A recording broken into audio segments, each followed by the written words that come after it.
안녕하십니까. 2021-182012 민지용 10-1 고급 텍스처링 기법에 대해서 게임 수학 발표 시작하겠습니다. 먼저 첫 번째로 다룰 것은 환경 매핑입니다. 환경 매핑은 매끄러운 물체의 주변 환경이 반사되어서 보이는 것을 렌더링하는 것입니다. 화면에 보이는 그림은 터미네이터 2의 화면인데요. 음,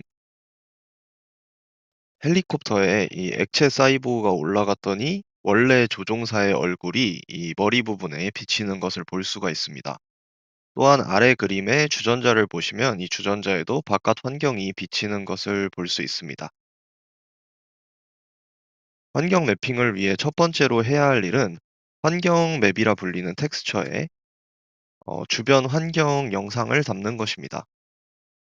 이때 가장 많이 사용되는 것이 큐브 맵입니다.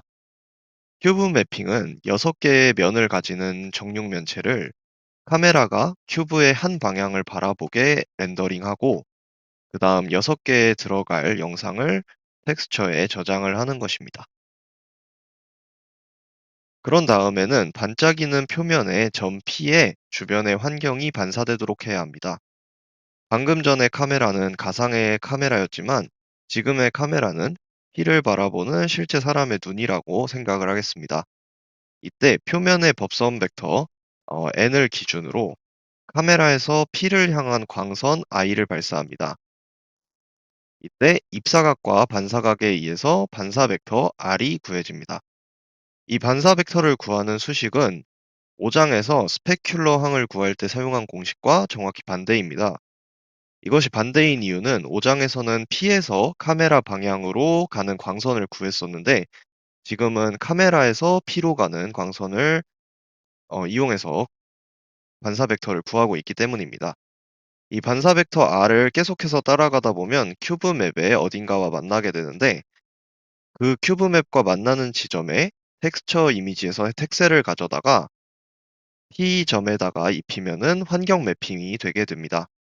이때 큐브 맵과 반사 벡터 R을 입력받아서 RGB 색상을 출력하는 함수인 텍스큐브가 이 HLSL 라이브러리의 함수로 존재합니다.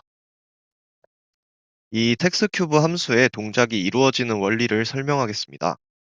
큐브맵을 만들 때 중간에 이제 카메라를 놓고 주위에 6개의 면을 렌더링을 하는데 그 6개의 면을 각각 플러스 x, 마이너스 x, 플러스 y, 마이너스 y, 그리고 플러스 z, 플러스 마이너스 z면이라고 이름 붙이겠습니다. 또한 큐브맵을 만들 때의 좌표축은 왼손 좌표계입니다. 그러면 이제 플러스 z면을 보면은 좌표축이 위쪽 방향이 y축, 오른쪽 방향이 x축인 것을 알 수 있습니다. 이런 식으로 그 매핑할 6개의 면에 모두 각각의 좌표축이 존재합니다.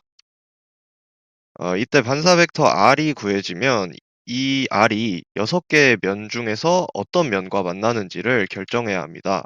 이렇게 만나는 면이 어떤 면인지를 결정해야 합니다. 결정하는 방법은 반사 벡터 R의 XYZ 좌표 중에서 절대값이 가장 큰 거에 절대값이 가장 큰 것이 그 교차면을 가리키게 됩니다. 그림 A를 보시면은 이제 XYZ 좌표가 마이너스 0.5, 0.4, 마이너스 0.2인데요. 이 중 절대값이 가장 큰 것은 마이너스 0.5입니다. 따라서 절대값이 가장 큰 거와 만나는 교차면은 이제 이 면이 마이너스 X면이 되는 것입니다. 만나는 면과의 이 교차점을 구하는 방법은 절대값이 가장 큰 것의 절대값으로 이 나머지 좌표들을 나누어서 구할 수 있습니다.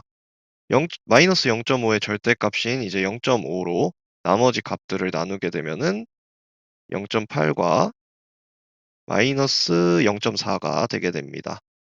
그러면 이것이 마이너스 x면과 이 만나는 점의 2D 좌표가 되는 것입니다. 그러면 이제 이 좌표를 이용해서 UV, 즉 텍스처 좌표를 구해보겠습니다. 텍스처 좌표 같은 경우에는 오른쪽으로 U, 아래쪽으로 V축을 갖고 있습니다. 또한 텍스처 좌표는 이제 0과 1 사이의 영역을 가지고 있습니다. 그런데 이제 마이너스 x면의 교차점은 마이너스 1에서 1 범위였기 때문에 최종적으로는 변환을 해줘야 합니다. 이것을 바꾸는 것은 먼저 y축을 반대로 돌립니다. 지금 위로 가 있는 이 y축을 반대로 돌리면서 점 0.8 마이너스 0.4는 마이너스 0.8 마이너스 0.4가 되게 됩니다. 그 다음에는 y와 z를 스왑합니다. 그래서 지금은 마이너스 0.4, 마이너스 0.8이 되게 되고요. 그리고 마지막으로 이 범위를 이 0,1 사이의 범위로 줄여야 되는데 이것을 하기 위해서 각 값을 플러스 1을 해주고 2로 나눕니다. 그러면 이제 이 범위 마이너스 1에서 1까지의 범위가 0에서 2까지의 범위가 되고 플러스 1을 했을 때 나누기 2를 하게 되면은 0,1 사이의 범위가 되게 됩니다. 이 연산을 수행하면은 최종적으로는 0.3, 0.1이 되었습니다. 그런데 이렇게 구한 텍스처 큐브 함수의 결과와 반사 벡터 R이 교체하는 실제 값은 다릅니다. 약간의 오차가 생기게 됩니다. 원래는 그림상에서 이제 UV의 값을 얻어오려고 이렇게 함수를 짰는데 실제로 함수를 사용하면은 여기 U', V'의 값을 얻어오게 됩니다. 이 오차는 P로부터 주변 환경이 무한히 멀리 떨어진 경우에는 오차가 사라지는데 그렇지 않은 경우에는 이런 오차가 생깁니다. 하지만 다행히도 게임 사용자는 이런 오류에 둔감함으로 별 문제는 생기지 않습니다.